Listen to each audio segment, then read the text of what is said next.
शिंदे साहेबांनी जो प्रश्न विचारला की निधीच्या बाबतीमध्ये आपली काय नियोजन आहे, मी आपल्याला एकच सभापती महोदय सांगतो की निधीच्या बाबतीमध्ये निश्चित प्रकारे हे राज्य सरकार शेतकऱ्यांच्या ज्या कृषीच्या योजना आहेत, जो निधीचे आहे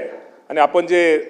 राज्य सरकारच्या वतीने आपण जे शेतकऱ्यांच्या बाबतीमध्ये योजनेमध्ये त्यांना कळवलेलं आहे, त्या बाबतीमध्ये निधीच्या बाबतीमध्ये सरकार निश्चित प्रकारे निधी हा प्रत्येक शेतकऱ्याला दिला जाईल आणि या बाबतीमध्ये जो कमी जास्त निधी जर राहिला यांत्रिकरणाच्या साधारणतः आता अजून अपलोड होतं, त्यामुळे अजून रोज वाढते, रोज मागणी वाढते, रोज त्यामुळे होते साधारणतः आज 2000 कोटीच्या पुढे आपल्याला तो निधी लागेल. पण आपण त्या बाबतीत नाही अजून आपण निधी आरकेवायचा वगैरे निधी आपण सगळा दोन्ही केंद्राचा राज्याचा निधी घेऊन मी एवढंच आपल्याला सभापती महोदय सांगतो की या बाबतीमध्ये निश्चित प्रकारे शेतकऱ्यांना निधी हा दिला आणि कृषीच्या ह्याच्या बाबतीत आपण जीएसटीचा विचारला की आता मला वाटतं आपण तो 5% जीएसटी पूर्वी तो 12% जीएसटी होता,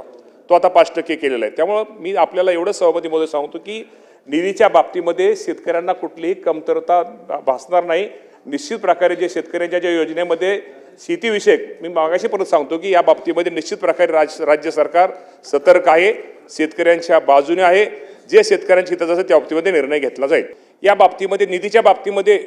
शासनाच्या वतीनं केंद्राचा किंवा राज्याचा जो निधी आहे ते निधीच्या बाबतीत आपण त्यांना ते देऊच, परंतु त्यातनं काय राहिलं तर आपल्याला माहिती आहे कृषी समृद्धी योजना ही राज्य सरकारने सुरू केलेली, यातनंही त्या माध्यमामध्ये निधी देण्याचा प्रयत्न हे केला, यातनं कुठलाही लाभार्थी वंचित राहणार नाही. निधीच्या बाबतीमध्ये आपल्या सगळ्यांना माहिती आहे की थोड्या जरी अडचणी असल्या तर शेतकऱ्याच्या बाबतीमध्ये सरकारचं एक धोरण आहे की शेतकरी आज तुम्हाला सर्वांना माहिती आहे की शेतकरी अडचणीत आहे, या शेतकऱ्याला आपण मदत केली पाहिजे, सहकार्य केलं पाहिजे. या बाबतीमध्ये राज्याचे मुख्यमंत्री, दोन्ही उपमुख्यमंत्री या सर्वांची त्यांनी